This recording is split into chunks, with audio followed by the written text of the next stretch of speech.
Hi, this is the third video in a series of videos about the board war game called Dark Ages Britannia and France.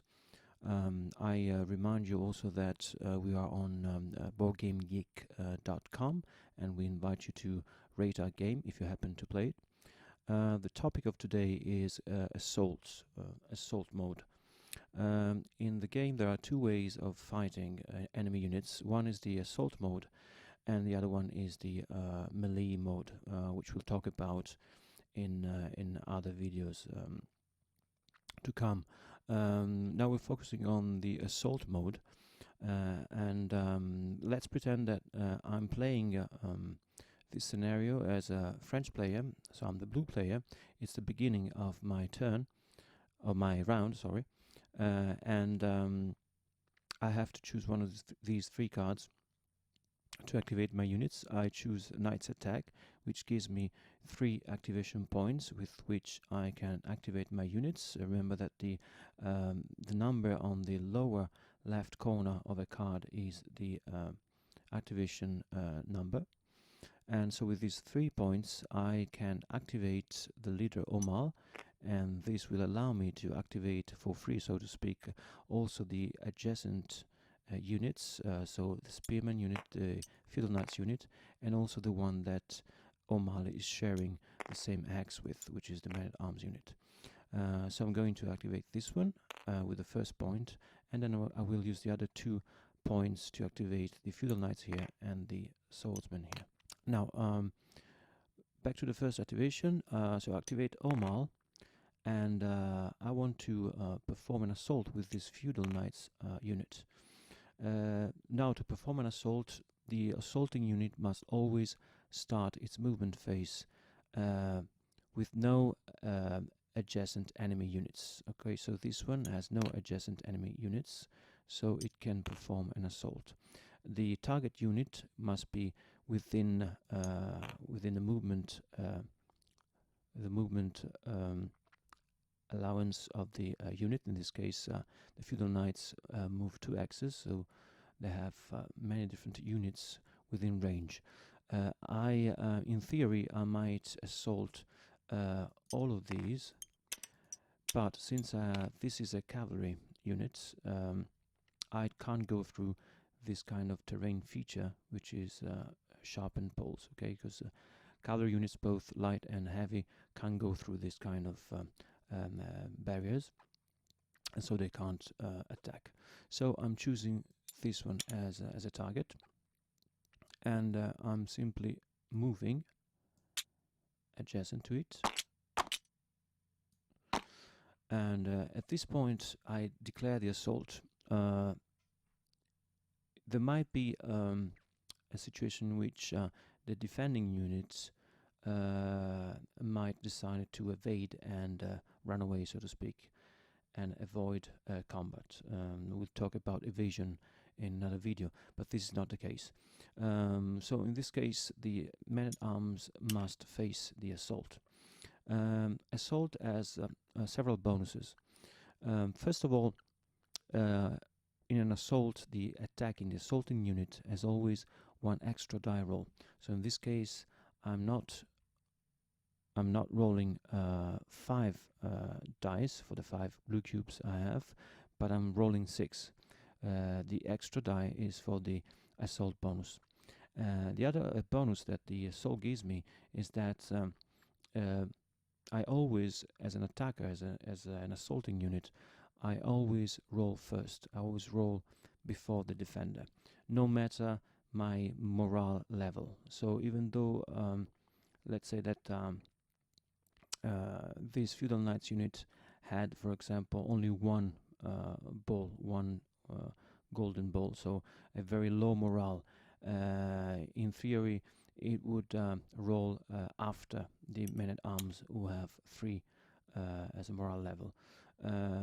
But since it's an assault, automatically the Feudal Knights would roll first. Okay, so no matter the morale level of the unit assaulting, it always rolls first, and it has a bonus of 1 extra die roll.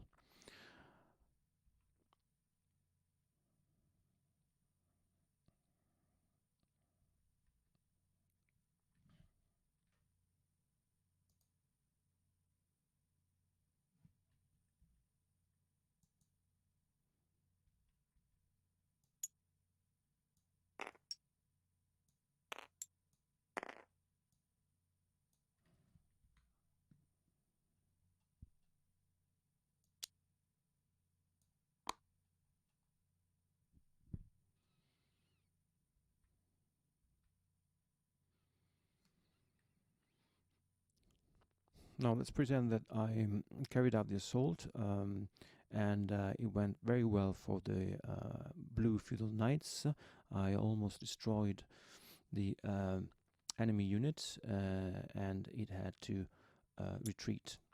In this case, since I still have one movement point at my disposal, because my movement allowance is 2 and I only moved 1x, I can move 1x further, and the first x I'm entering must always be the one left by the defending unit that just left, retreated. And once I'm here, I might assault the other enemy units adjacent. So I might attack once more, assault once more the men-at-arms units, or I might assault this one. I can't assault this one because there's always the sharpened poles barrier here, but I might assault this one. So cavalry units can be very efficient in assaulting enemy units because they have higher movement allowance, and they might be able to assault twice, not just once. Now,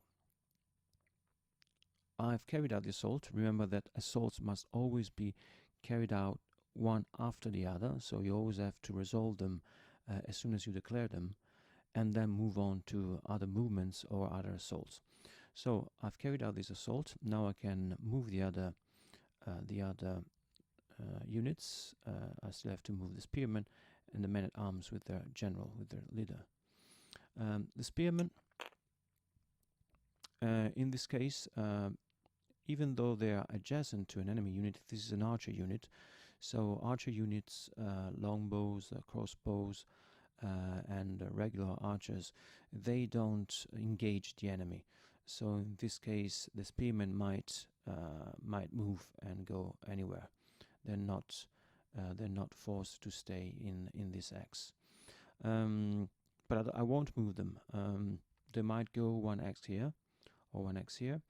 They might go here and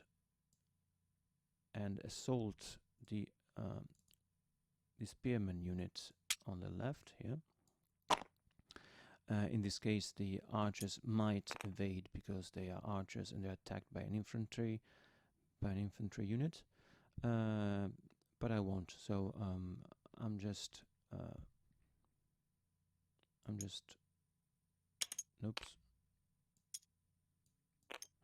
I'm just leaving them here, and I'm not doing anything else with them. The men-at-arms, well, they might assault this unit or move elsewhere, but this is the only unit that is within their reach. So they might go 1x further and attack this unit. The sharpened poles don't affect them because they're infantry units, and still the archers might decide to evade if they wanted. Now this first activation point has been used, and now let's do the second activation. Let's move the feudal knights. The feudal knights, they might go around the sharpened poles because they move 2 x's and do this and assault the archers. The archers, once again, they would have to face the assault. They can't go anywhere. They can't evade, and so they'll have to face their destiny. And so I would resolve this assault here. After resolving this assault, I would move to the third activation, which is the swordsman. The swordsman can't actually move. I mean, they can't assault. They could move, but they can't assault because they're next to a men-at-arms unit. So a men-at-arms unit is regular infantry. So it engages the swordsmen, so they can't assault. They might move and try disengagement, which we'll see in one of the next videos. But they couldn't assault because the rule says that if you start the movement, your movement adjacent to an enemy unit, you can't perform any assault. So these won't be able to assault. I think it's all, and see you next time. Bye bye.